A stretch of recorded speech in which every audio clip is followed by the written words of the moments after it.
Good morning, St. Francis of Assisi Parish. Hugh with a reflection for May 6th, 2020. Today, I'd like to reflect on two words: consolation and desolation. I learned about those two words by doing a program at St. Francis called 40 Weeks.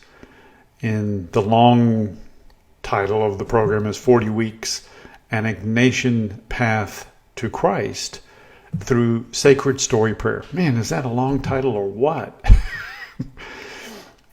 But in the program, Ignatius of Loyola, a saint in the Catholic Church, talked about two words a fair amount: consolation and desolation.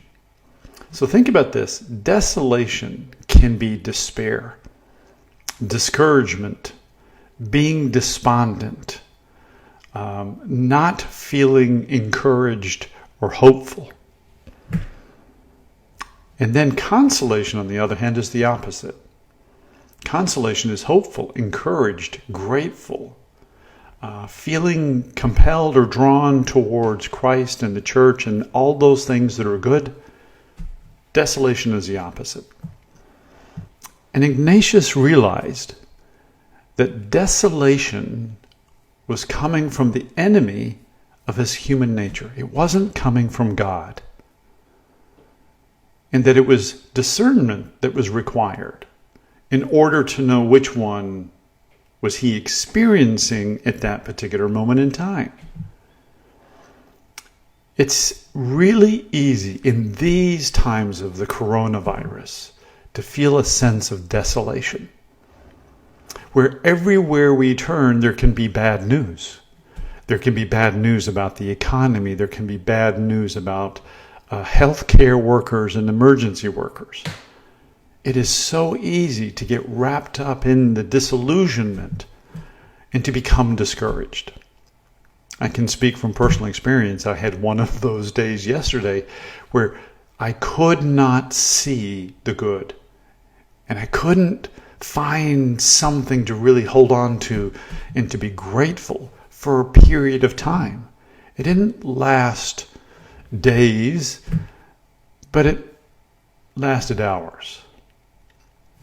So I want to suggest to you and for you to think about that every day there will be moments of consolation where you feel connected to God. You will feel the presence of God in your life.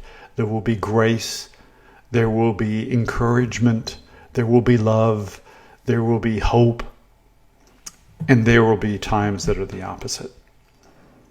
And I say this with some of my work clients. I say to them, notice what you notice.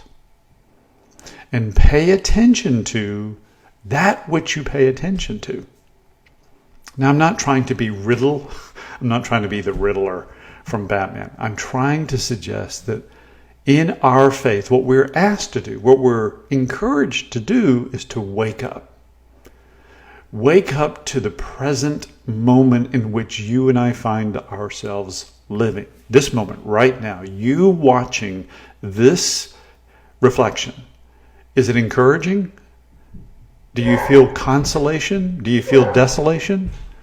I hear a dog barking upstairs, and I would think, well, at some point I'd have to record this again, but I'm leaving it in there because that is a giant Schnauzer puppy who is loving life, looking out on all of God's creation in the backyard.